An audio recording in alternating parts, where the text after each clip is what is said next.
Welcome to today's deep dive. We have all been there.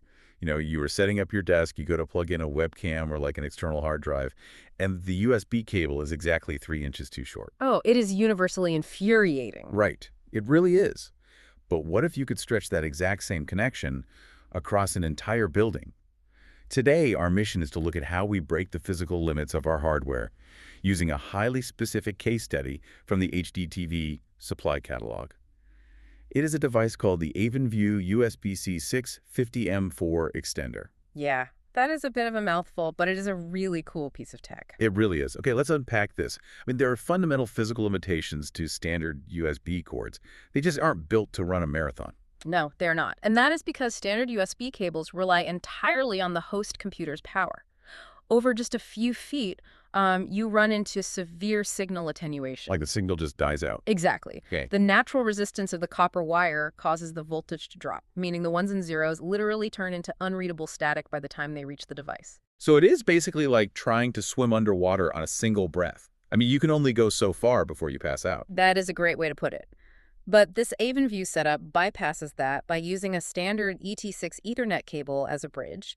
It extends 4 USB 2.0 ports up to 164 feet, or 50 meters. Wow, 164 feet? Yeah, it is a huge jump. Even on an older CT5E cable, you are getting about 130 feet. And it maintains a high-speed 480 megabits per second data transfer rate the whole way.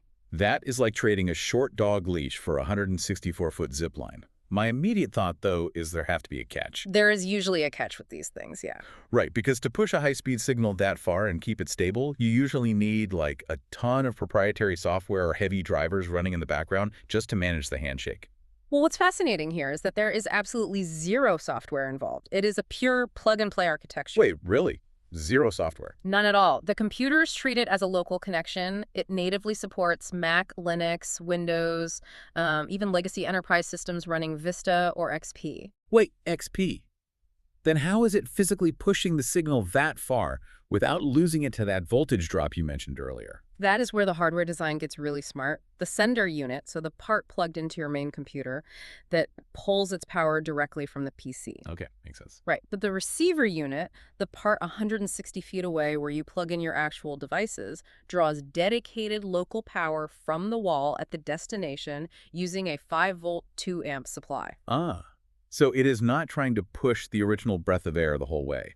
It is putting a fresh oxygen tank right at the 150-foot mark to regenerate the signal exactly where it matters. Spot on. That local power injection is exactly why the signal stays perfectly stable over that massive distance, totally without any software intervention. Okay, the local power injection makes total sense for the physics of it. But pragmatically, who is actually running a 160-foot USB cable? My home office certainly doesn't need that kind of distance. Probably not, no. But if we connect this to the bigger picture, you have to look at the broader HDTV Supply ecosystem.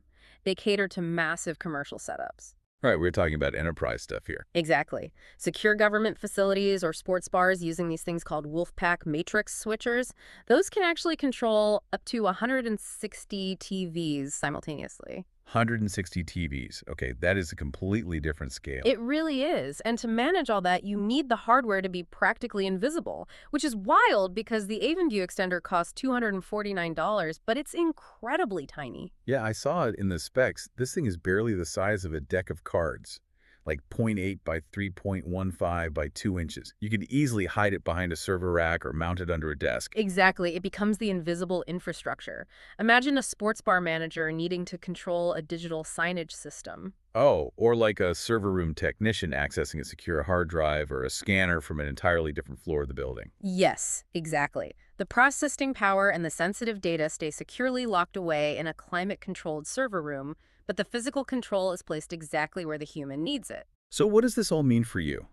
Think about your own tech setups for a second. How often are your room layouts, your workflows, or even where you put your desk dictated purely by the physical length of a cord? All the time. We just accept the loosh. We really do.